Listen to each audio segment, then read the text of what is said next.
Hello learners, Ram Ram, नमस्ते, सत श्री अकाल। वेलकम है आपका वेदांत एजुकेशन में। हम कर रहे थे ज्योग्राफी ऑफ इंडिया और इसी सीरीज में हमने अभी स्टार्ट कर रखा था फिजिकल फीचर्स ऑफ इंडिया। आशा है आपको क्लासेस पसंद आ रही होंगी। अगर पसंद आती हैं तो एक कमेंट करके ज़रूर बता दिया करें और साथ के साथ आप चैनल को सब्सक्राइब कर दें और शेयर कर दें ताकि हमारी वीडियो जो है आप तक पहुंचती रहें और हम भी आप तक पहुंचते रहें। तो इसी सीरीज में हम चलते हैं आगे बिना टाइम वेस्ट किए हुए।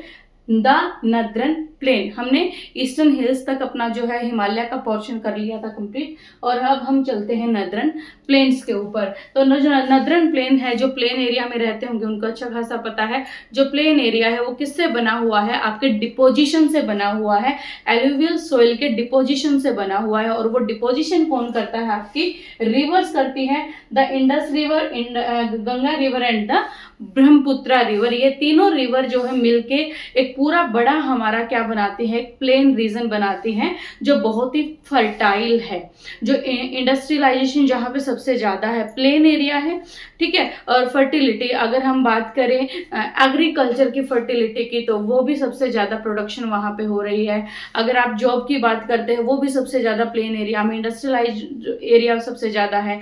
ट्रांसपोर्टेशन आपकी सबसे ज़्यादा कहाँ पे मिलेगी? आपको नर्दर्न प्लेन में ही मिलेगी। तो देखते हैं कितना एक्सटेंशन है, कितना फैलाव है। Approximately 3200 kilometre east to west, इस तरीके से जो है ये फैला हुआ है पूरा का पूरा हमारा पंजाब, हरियाणा, राजस्थान।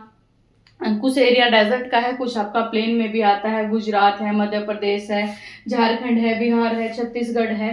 तो ये इनमें थोड़ा सा आपका क्या चला जाता है, फिर पठार स्टार्ट हो जाता है। तो ये मिडल का जो रीजन है ईस्ट टू वेस्ट, 3200 किलोमीटर का रीजन आपका फैलाव है किसका?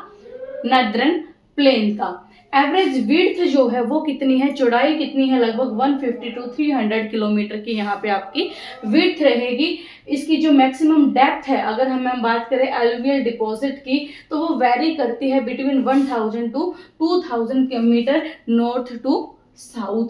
1000 से 2000 मीटर तक क्या करती है वो आपकी वेरी करती है। कहीं पे कितनी डेप्थ है, कहीं पे कितनी, क्योंकि हर जगह पे जो रिवर्स है एक जैसा तो डिपोजिशन नहीं करती है, तो अलग अलग तरीके से कहीं पे कम करती है, कहीं पे ज़्यादा कर दिया, according to pressure of the water और प्रेशर ऑफ द डिपोजिशन। तो आपका क्या रहता है यहाँ पे? अलग अलग रहता है। अब हम जो इस प्लेन को क्या करते हैं, डिवाइड कर देते हैं। These can be divided into 3 major zones, अलग अलग 3 पार्ट में डिवाइड कर सकते हैं। One is Bhabar, second is Terai and third one is alluvial plain. इनको हम आगे डिटेल में करने वाले हैं अभी, ठीक है। तो Bhabar, alluvial and Terai and alluvial. Alluvial को फिर से हमने क्या कर दिया? डिवाइड कर दिया खादर एंड बांगर रीजन के अंदर। तो इस तरीके से हमने क्या किया है, लगभग 4 पार्ट में, अगर एलुवियल को हम छोड़ दें तो हमने भाबर, तराई, बांगर और खादर में डिवाइड कर दिया है किसको? हमारे नर्दर्न प्लेन को। अभी हम करते हैं इनकी डिटेल। तो अभी हमारा फर्स्ट जो पार्ट है नर्दर्न प्लेन का, हमने 4 पार्ट में डिवाइड किया है, भाबर, तराई, बांगर और खादर। तो यहाँ पे फर्स्ट पार्ट है भाबर। भाबर कहाँ पे है? सबसे पहले जैसे ही शिवालिक आपकी रेंज खत्म होती है, जैसे ही शिवालिक फुटहिल्स होती हैं खत्म, वहीं से हमारा भाबर स्टार्ट होता है। Bhabar is a narrow belt ranging between 8 to 10 kilometre parallel to the Shivalik foothills. जैसे ही शिवालिक यहाँ पे खत्म होती है, शिवालिक पहाड़ियां थी, उसके साथ ही आपका भाबर रीजन स्टार्ट हो जाता है। और यहीं पे क्या होती हैं, जो रिवर्स एंड स्ट्रीम है, जैसे ही पहाड़ी से उतरती है, बहुत बड़े बड़े बोल्डर्स, पत्थर कंकड़ जो है वो बहा के लेके आती हैं और इस भाबर रीजन में जो है डिपॉजिट कर देते हैं, जिनकी वजह से इतने बड़े बड़े बोल्डर्स पहाड़ों से टूट के आए हैं। तो वहां पे क्या हो जाती है, जो ये रिवर्स है, जो स्ट्रीम्स है, ये क्या हो जाती हैं? लुप्त हो जाती हैं या डिसअपियर हो जाती हैं, दिखनी बंद हो जाती है, क्योंकि बड़े बड़े पत्थर उनके नीचे से खत्म नहीं होती हैं बट दिखनी बंद हो जाती है, क्योंकि जो बोल्डर्स है वो बहुत ज्यादा बड़े बड़े हैं। इसकी वजह से क्या होता है, आपका डिसअपियर हो जाती है, कहीं गुम हो जाती है, उसके नीचे से बहती हैं।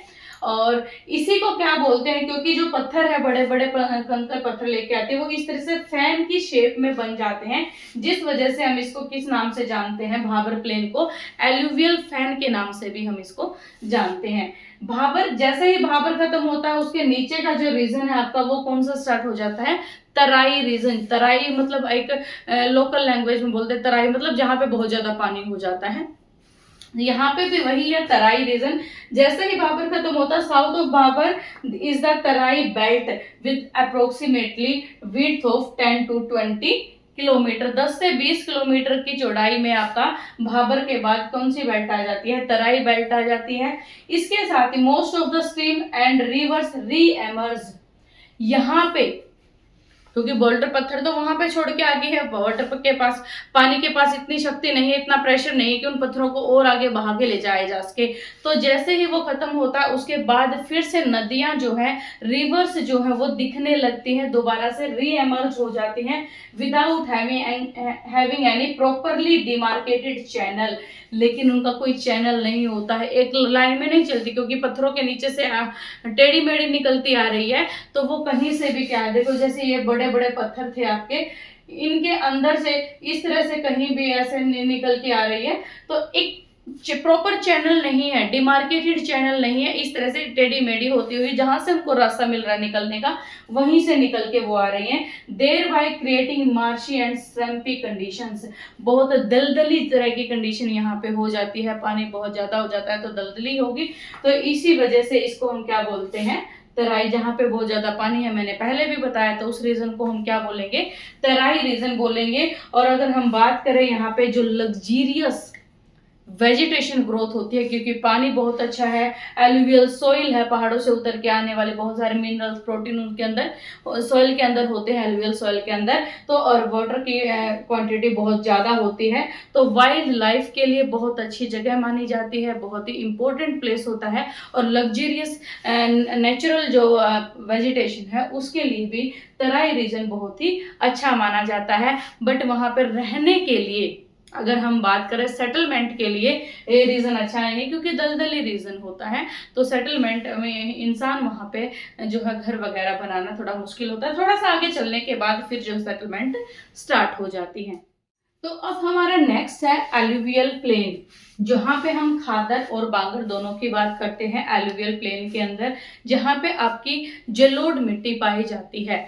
खादर और बांगर में हमने कैसे डिवाइड किया, अगर हम बात करें न्यू मिट्टी, न्यू एलुवियल सोइल, जहाँ पे हर बार हर मौसम मानसून के साथ या नदियाँ जब बह के आती हैं तो हर मौसम में क्या कर देते हैं, वो नई मिट्टियाँ लाकर, हर सीजन में नई मिट्टियाँ लाकर यहाँ पे डिपॉजिट कर देती हैं। तो उस एरिया को हम बोलते हैं खादर रीजन। और ओल्ड एलुवियल सॉइल का जो रीजन है उसको हम क्या बोलते हैं, बांगर रीजन बोलते हैं। बांगर रीजन जो है ऊंचे एरियाज हैं उनको हम क्या बोलेंगे, जहाँ पे नदियाँ हमारी पानी लेके या अपनी जो मिट्टियाँ हैं उनको लेके नहीं पहुंच पाती हैं, उनको रीजन को हम क्या बोलते हैं, बांगर रीजन बोलते हैं। जस्ट साउथ में, तराई के जस्ट साउथ से ही आपका खादर स्टार्ट हो जाता है, और उसके खादर के साउथ में आपका बांगर जो है रीजन वो स्टार्ट हो जाता है। बांगर रीजन को हम दो पार्ट में डिवाइड करते हैं, एक बारिंद रीजन और एक होता है आपका भूर रीजन।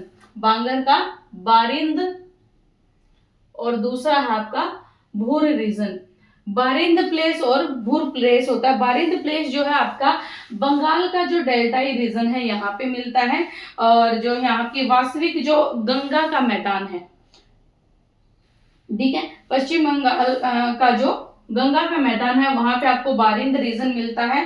प्लिस्टोसीन काल का टाइम के जो है वो ये बना था, इसके बाद ऊपर उठा और उपरदित होकर लेटराइट मैदान बनता चला गया, टूटता गया, इरोजन होता गया, और एक टाइम के बाद ये एक प्लेन रीजन के अंदर कन्वर्ट होगा। जो भूर रीजन है आपका, ये जो भूर रीजन है ये कहाँ पे आपको मिलेगा, गंगा यमुना दोआब में मिलेगा, हरियाणा उत्तर प्रदेश का जो रीजन है यहाँ पे मिलता है।